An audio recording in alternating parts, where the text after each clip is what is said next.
Hello and welcome to VHS Era. This month is Once Upon a Septembria Month, and it's called that because I'll be doing a VHS Era and Everyone's a Critic episode with the same person on Anastasia. Mainly because I'm too lazy to think of another movie to pair Anastasia with when it comes to VHS Era. I have a lot more to talk about that movie on Everyone's a Critic. Stay tuned for that. But joining me today again is the one, the only, the iconic Aunt Nae Nae, a.k.a. Megan Murphy herself. Thank you for coming on, Megan. Hey, Kevin, thank you for having me on your show.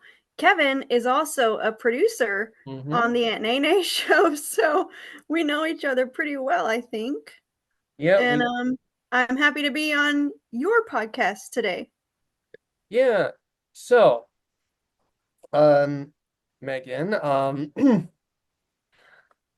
I guess before we look at the previews and everything, um, what would you say your relation is to this movie and the works of Don Bluth in general?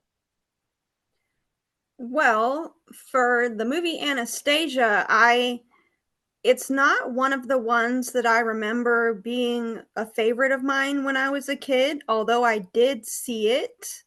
Like I remember seeing it like a few times back in the 90s. It wasn't like some of the other movies I watched as a kid that I watched over and over and over and over again. It wasn't like that. But correct me if I'm wrong because I didn't do my research, but didn't Don Bluth do the American Tail and the Fievel movies? Yes, he did. Cuz Well, I loved those as a kid. me too. He did the first one. The second one where he goes west, that was completely Oh, different people, but he did do the first one. cuz I loved that movie. That was one of my probably one of my favorite all-time kids movies that I ever saw. So, yeah. That's why when I saw the credits and I was watching Anastasia and I saw that it said Don Bluth, I was like, "Oh, this is going to be good." But then We'll see. We'll talk about that on Everyone's a Critic. But he also did Land Before Time. oh Uh yeah. he did what else? Secret of Nim, Mhm. All Dogs Go to Heaven. Um and Anastasia's like the only one post that series of movies to make any money. Oh, really? Yeah, but Mhm. I mean he did Thumbelina, but I remember that one too. yeah, but like no one watched that in theaters. Though apparently there was a test screening of Thumbelina I heard where they put like the Disney logo in front of it and like it got like great test scores and then they put like the actual logo which I think it was distributed by Warner Brothers actually and like the scores went way lower. Mhm. Uh but we're not here to talk about Don's first attempt at making a Disney princess movie. We're here to talk about his second, the more successful one. Successful enough that it led to a Broadway show 20 years later. Oh yeah, that's right. Can't say that about Thumbelina. Mm. But let us look at the VHS opening for Anastasia and see if it's a great journey to the past or if it'll make us want to go in the dark of the night. Good save. Yes. I won't, and I won't say exactly why it would make us go want to go in the dark of the night. We begin with the the sign for movies that are coming to theaters, and they word it in the weirdest way. It's theatrical preview. Like, Hmm. who says it like that? It's coming soon to theaters. I guess it means like the preview that they showed in the movie theater just rather than that it wasn't made just for the VHS, like it was the original movie theater preview. I don't know. I don't know either. I don't know. It sounds like if you couldn't think of a word, to Mhm. say coming soon to theaters, so you asked Mhm. Chat GPT for that word, and that's the word that would come up. Hmm. Yeah, but they didn't have chat GPT back then. They did not. I don't know if I should say they didn't have it back then. Fortunately or unfortunately, I guess I don't know. That's another tangent to go off on. Yeah, I have a complicated and hypocritical relationship with Chat GPT. That I would rather not get into. For thousands of years, animals have been trying to tell us something. But their cries have fallen on deaf ears. Until they found John Dolittle. Now what? And now they won't shut up. Hey, where does he think he's gonna put that? You don't want to know. Don't let him stick that thing up my hello! 20th Century Fox presents Eddie Murphy. We're gonna have to give you CPR. You know how to do CPR? CPR? I can't even spell it. He'd rather die. No, Dr. Dolittle. It's a false alarm. It's just gas. Whoa, you're telling me. Yet another Eddie preview. Eddie Murphy movies are always Mhm. showing up on this show. Less so after we did Eddie Murphy month, but Dr. Dolittle 2 appeared on the Moulin Rouge episode, and now we got well, not really the OG, because the OG Dr. Dolittle is Rex Harrison, but we Mhm. got the first Eddie Murphy movie, and the trailer starts off clever. I kind of like the idea of selling it by saying, like, what if what like anim like you we don't know what animals are saying, but they but we've always wanted to know what they're saying, which, if you're an animal lover or a pet owner, is definitely true. If you're a pet owner, you've got a good idea of what your pet is thinking, but there is always that kind of want to actually know exactly what they're thinking. So that's kind of relatable. Then we get to the footage of the movie, and I'm just kind of reminded why this isn't really my cup of tea. Yeah, not really a fan of these types of movies where you like try to make the animals look like they talk and add Yeah. sassy voiceovers to them. I think it just looks kind of creepy, honestly. Talk about how pretty I am. There's just something kind of uncanny valley about it, and it is just sort of like the voiceovers here weren't particularly funny. All I really remember about this franchise is Norm Macdonald's dog. Hey, thanks a lot. Whoa, that was close, huh? Hey, you got kids? I love kids. Kids, they're the greatest. First preview, I gotta be honest, meh. Yeah. It also bothers me that they take the classic story of Dr. Dolittle and try to like modernize it and make it funnier than it, you know what I mean? Like it doesn't work for me. Well, they really just take the name and the basic premise and then just make it an Eddie Murphy movie. Yeah. I haven't read any of the Doctor Dolittle books, so I'm not really that familiar with him, but I know he's like what, an old-timey adventurer. Yeah.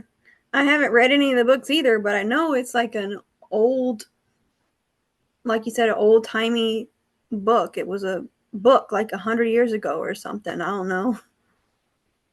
Yeah, though I think though I didn't see the Robert Downey Jr. movie, but Oh yeah, that was I've that heard, existed. yeah, I've not heard the best things about it. But it seemed like from the previews it was trying to go back to like the what the books were. I guess it just didn't do it well, and I've also not heard great things about the Rex Harrison Dr. Dolittle. I heard also like production was apparently just terrible on that movie. Hmm. Um, However, yeah, honestly, even as a kid, I found this effect kind of unnerving and creepy because it's like, in the back of your mind, like, that's not really the animal talking. Yeah. Yeah, yeah, honestly, I kind of prefer. Here's where, one time I think CGI actually trumps over like using real animals because like with CGI, you can actually make it look like the animals are actually feeling what they say they're feeling. Well, here it's like they're saying sassy voiceovers, but they look like this Yeah. because they're animals. They don't Yeah. Their mouths don't move. exactly, and they don't know what a movie is. Mm-mm. They don't know what they're supposed to be thinking or doing. Again with the awkward wording. Home video preview. Just Mhm. say coming to video. Coming Yeah. to the video. It's like I know they didn't have Chat GPT, but whoever did these seemed to had done them in a hurry. Meet Shirley Temple, I'm very glad to see you. the girl with all the moves. And you'll be tapping, singing, twirling, and spinning with the all-new Shirley Temple Sing and Dance Along video as she teaches you 12 of her favorite songs. Animal crackers in my soup. Monkeys and rabbits loop the loop. Gosh, oh gee, but I have them. Swallowing animals one by one. In this wonderful musical spectacular that you'll want to watch again and again. Oh, that's wonderful. And add to your collection with these other Shirley Temple movies. Rebecca of Sunnybrook Farm, Am I going on the radio after all? Heidi, You know this story by heart. and The Little Princess. I never pretended as good as this before. 4 fabulous videos, 1 fabulous girl. Available now on video. I love Shirley Temple. I know that the fact that she was a child actor and had to work so hard on all those movies as a child, a little bit controversial, but she's so cute. I'll have to be honest, I've never seen a Shirley Temple movie in my life. Oh, I've Uh, seen maybe one or two, yeah, but but sorry, go on. now I got that song stuck in my head. Animal crackers in my soup. That's what I know her best from, Yeah, me honestly. too. Yeah. Yeah, I don't yeah, I remember like there was like a preview for like a Shirley Temple compilation tape that played in between TV in on during the commercials all the Mhm. time. I remember that too. Yeah, and that was a song that kept playing during that commercial. So Yeah. that's what I know Shirley Temple best from. Mhm. It's just, I don't even know. That might be the same commercial. I'm not even sure. I think it is because, like, I was watching that just a minute ago and I was like, where have I seen this before? I know I didn't see it on Anastasia VHS because I didn't watch that much, but I saw it on TV or as a preview to another movie or something. Yeah, yeah, honestly, that just sort of unlocked a core memory of, oh yeah, back when Hmm. I used to watch regular TV, this played all the time. A team of international thieves are out to steal a $10 million microchip. If that goes in a missile, air defenses can't stop it. They've traced it to a quiet Chicago suburb. There are 14 houses. We're going to have to search them all. But the one thing they didn't count on Nobody's gonna do anything about this. I'll just have to do it myself. was Alex Pruitt. Hi. Critics are calling Home Alone 3 a knockout hit. We're so busted. Boo! It's better than the first two. Gotcha! Yes! This summer, one home Don't come in. I'm naked. stands alone. Heads up! From the writer and producer of Home Alone, Ouch! Home Alone 3. Own it on video this June. Don't move. Directed by Raja Gosnell. So, did it come out on video or in theaters during the summer? Because either way, you're releasing a Home Alone 3. Home Alone, which is, usually known for being tied to Christmas Hmm. during the summer. Oh no. Either way, that seems like a bizarre marketing campaign, especially because even though I've only seen like parts of Home Alone 3, I don't remember if I ever saw the whole thing.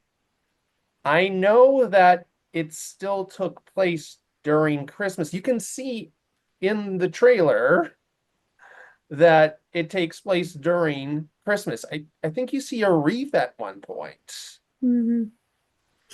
Um, I don't ever remember. I've never seen Home Alone 3, but when they said it's better than the first two, I was like, you want to bet? I don't think so. No, no.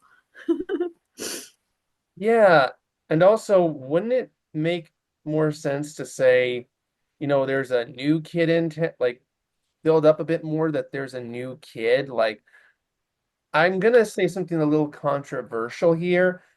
I think it was actually kind of smart to have a new kid because Mhm.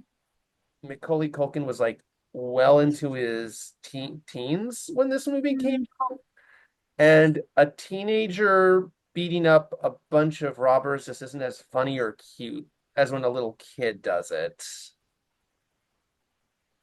In fact, it's more disturbing. Yeah.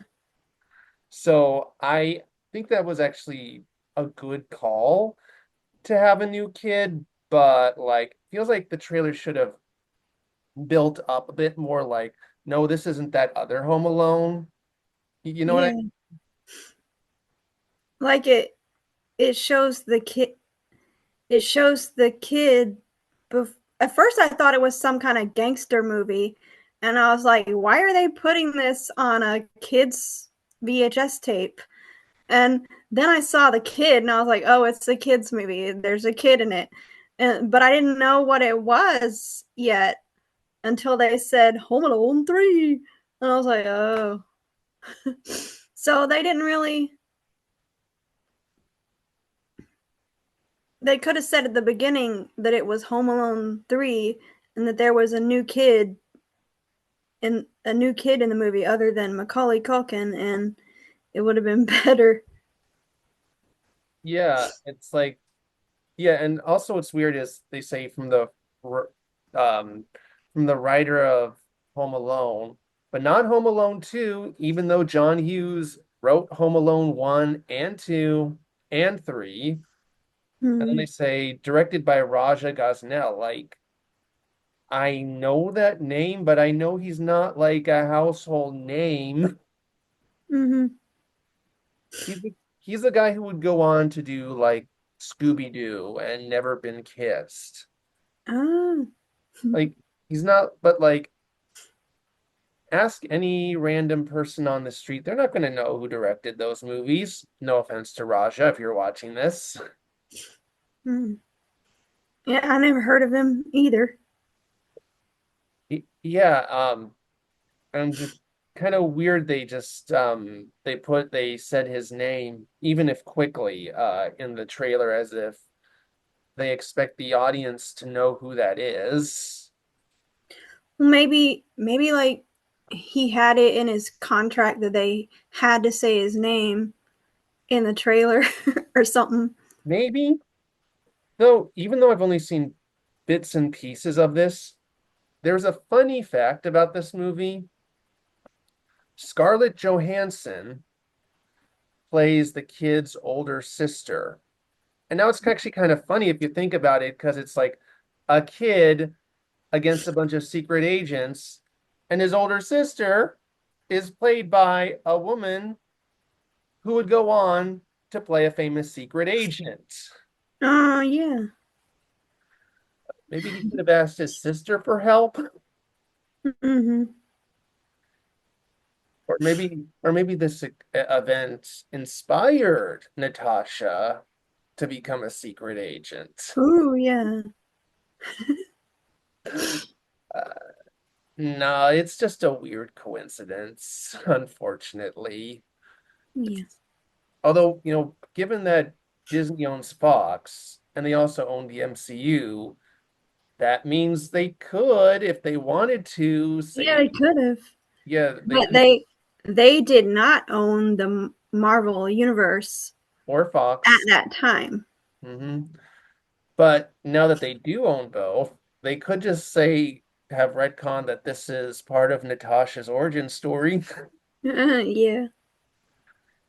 Disney, you're leaving money on the table. Join Anastasia, Bartok, and the lovable dog Pooka in a fun-filled CD-ROM storybook game that takes you into the enchanted world of the lost Russian princess. Anastasia's Adventure with Pooka and Bartok, available now on Windows and Macintosh CD-ROM. So of all songs they could have put in the background of the interactive CD game, it was Russian Springtime for Hitler, like not Journey to the Past Oh. or Once Upon a December, or I don't know, it just seems like kind of an odd fit. Like, I don't know, I guess because you expect like the most important song or like the key song to be like in the background, and instead it's just the exposition song. Yeah, I have a contrasting opinion. I actually thought that the song that they chose for that trailer worked because that song is like an introduction to the whole story of Anastasia. Like it, I thought it worked. You know what, that's fair. The only other like maybe nitpicky thing about this game trailer is that it's called Anastasia's Adventures with Pooka and Bartok, but she never meets Bartok in the movie. I know. I thought that was so weird even as a kid. Like the ads made it seem like Bartok was like the genie of the movie. Like he was gonna be like the Mhm. main comic relief character. It's me, Bartok. You can see me and all my friends and experience the fun of Anastasia. Keep it down. Excuse me, it's very difficult to enjoy a movie when you're talking and shushing at me. I'd give her a ha, then a hi-ya, and then a woo and I'd kick her, sir. And then you see the movie, and not only is he just in a few scenes, he never even meets the leads. Yeah. It'd be like it would be like if Aladdin, instead of promoting the genie as like the main funny guy, centered the marketing campaign around Iago. Yeah. I didn't even think Bartok was that good of a character. Like I could have done without Bartok. Yeah, I mean, he's not even voiced by, yeah, it was weird that they were hedging their bets on Bartok so much. Mm, Like even acting like he was like that he was like again, they even put him in his name in the title with the main character. The two of the main characters that he again never beats. yeah. I remember actually I remember actually kind of liking the sequel movie that's focused on him more than the original. But I don't yeah, remember that at all. yeah, they made a sequel that is just Bartok going on an adventure. It's probably meh, Yeah. but I do remember liking that a little bit more.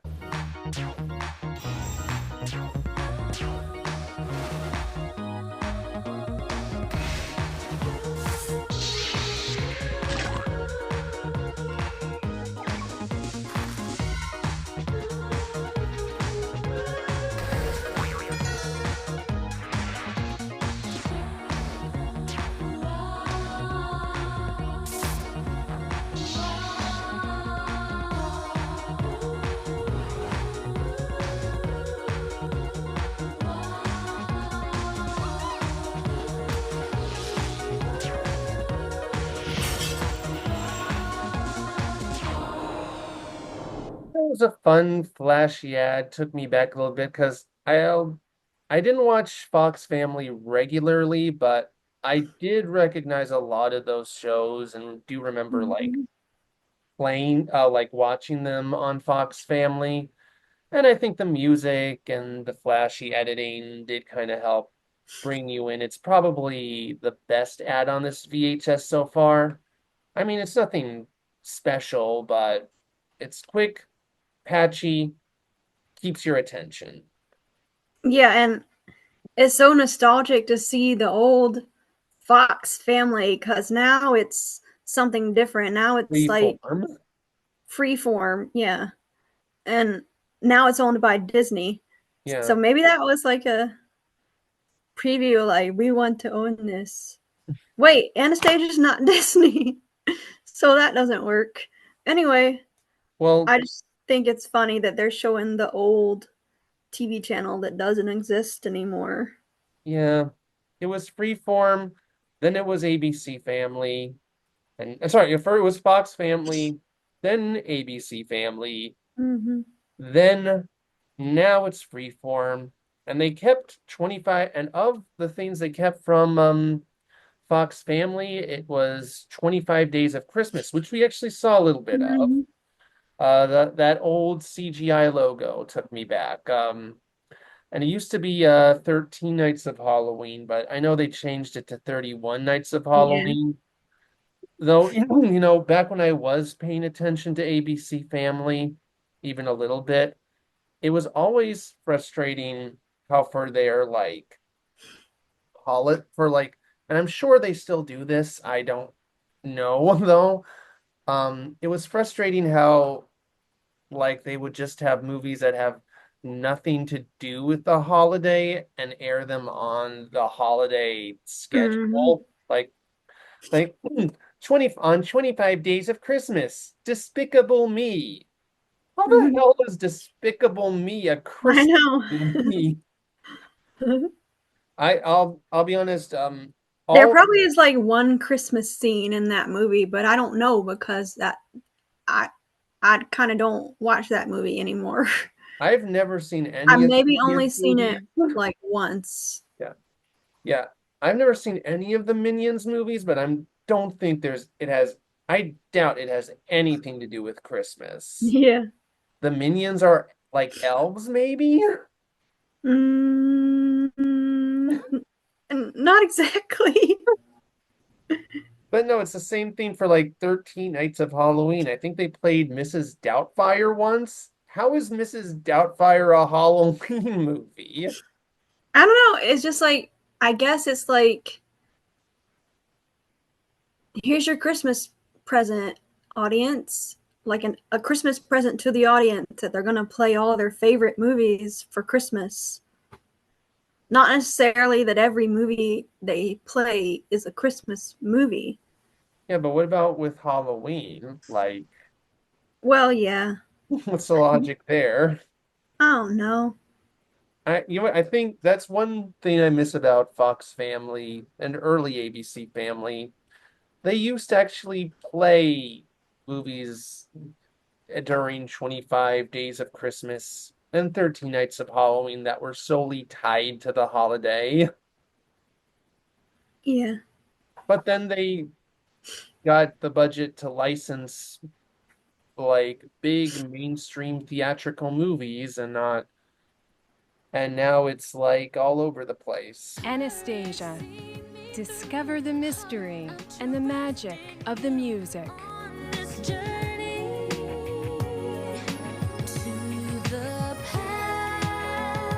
Anastasia. Music from the motion picture. Featuring Aaliyah, Richard Marx and Donna Lewis, Dina Carter, and more. In stores now. Finally, I've been wondering, why is it that in most musical episodes, there's never a commercial for the soundtrack? And the closest it came to was Moulin Rouge, and even that was just about music inspired by the movie. Finally, we have one that's actually got songs from the damn movie on it, even though the ad itself just highlights the credits cover of Journey to the Past and the Richard Marx. Oh God, what was her? The Richard Marx and just the Richard Marx song. Sorry, I forget the other singer's name. Weird, which is a bit weird, but finally, marketing does something smart. You've got songs in your movie. You've got a soundtrack to sell. Why not do it before the movie? And I'll also say this. Before in Everyone's a Critic, I bash the movie. Aaliyah's Journey to the Past is probably my favorite of like the end credits covers for animated movies because it actually does something different compared to those other covers, which are kind of just sort of bland, safe, Oscar baity versions, and she does a more R&B and soulful take, which I really appreciate. They did. Deanna Carter did do her own cover of Once Upon a December, which unfortunately falls into the samey Oscar bait and credits cover. At the beginning is okay, but again, it's a very Oscar baity song. But it's catchy. But yeah, I do actually love Aaliyah's cover of Journey to the Past. I did cover it actually on my old show, Cinematic Soundtracks, where I reviewed music videos made specifically for movies. And I thought the music video was dumb, except for the ending, which is very unfortunately ironic, given what we know now about Aaliyah. I'll just put that in the link below. I'm not gonna spoil what it is. And Megan, you can watch it on your own time. But yeah, Aaliyah's Journey to the Past is a banger, and finally they are doing something smart with these soundtrack promos. Yeah, I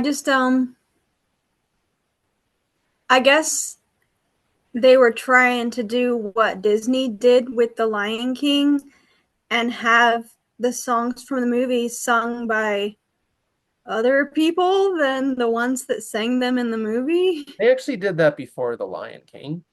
Oh. They did. Celine Dion did a cover of Oh the yeah, yeah, I over the remember. end. Yeah, over the end credits. Peebo Bryson. Actually, he sang with Celine Dion, and then he did A Whole New World with Regina Bell for Aladdin. So I guess it works kind of. Yeah. To sell the soundtrack. Yeah, Oh no, no, I get tongue tied sometimes. I'm sorry. no, sorry. No, I understand. It's basically like, we got like, you got to sell the soundtrack to the not just the kids, but the parents too. So it's Mhm. like, all right, so hey parents, this is for you too. Here's your favorite pop star singing your kid's favorite song. So it's smart in a marketing sense.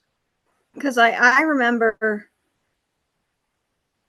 the only version of that Journey to the Past song that I remembered or that I had in my head of what it was the Aaliyah version. And so when I watched the movie and I heard, I know it's not Meg Ryan singing, it's somebody else, but Liz I heard that Callaway. the person in the movie singing, Liz Callaway singing that song, it was like, oh, that's a little bit different take on it. It's a little bit softer and more, you know what I mean? Like, Yeah. it's different. Yeah, we'll get to again more of the movie and everyone's a critic, but I will say there's a story that kind of makes Meg Ryan sound like a complete asshole, which is that she told the press she did her own singing and wouldn't credit Liz Callaway. Man, that's wrong. And it's like their That's voices, not right. yeah, their voices don't even sound anywhere close to the same. Yeah. Which, which again, I'll get more to next time. But yeah, that is yeah, that's not great. And that is the last preview on VHS Era. Now it is time again for stay through the previews or skip to the feature. And honestly, while I'm not a fan of the movie, and I'll get to why next time, this was an okay set of previews. Like, yeah, there's nitpicks I have. In fact, I almost forgot to mention for the soundtrack promo, while I'm glad they finally sold like did something like that. The narrator needed to do another take. She sounded bored. Anastasia, music from the motion picture. But honestly, it's an okay set of previews overall. Wasn't a huge fan of the Home Alone 3 or Doctor Dolittle preview, but everything else was fine enough. It's a whatever series of promos, honestly. Yeah.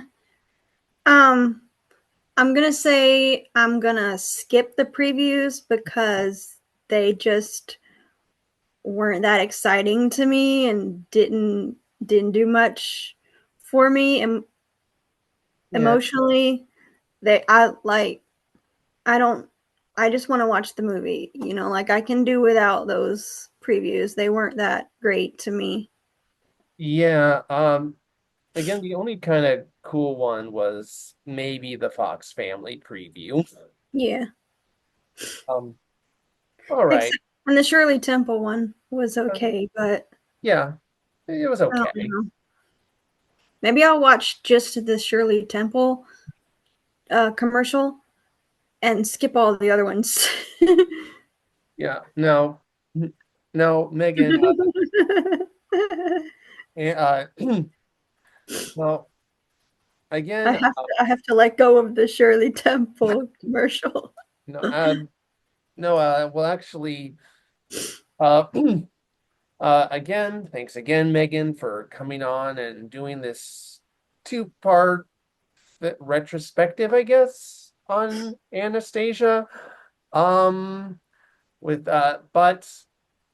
you can follow her below on at the Aunt Nae Nae show, of course. And yes. It's actually like my channel name on YouTube is at Aunt Nae Nae Show. That's right. No, not just at Aunt Nae Nae Show. Right, sorry. And there you can follow Aunt Nae Nae and the crazy cast of characters we have helped develop. Yeah. And there's puppets in the latest episode. That's true. Yeah, actually go see the mental health episode. We're really proud of that one. And while next time for Everyone's a Critic is again Anastasia, next time on VHS Era, it'll be the Halloween season. So, wait and see what spooky movie we are going to cover for VHS Era.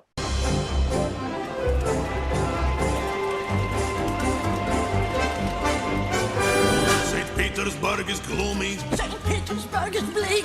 My underwear got frozen standing here all week. Oh, since the revolution, our lives have been so great. Thank goodness for the cassette.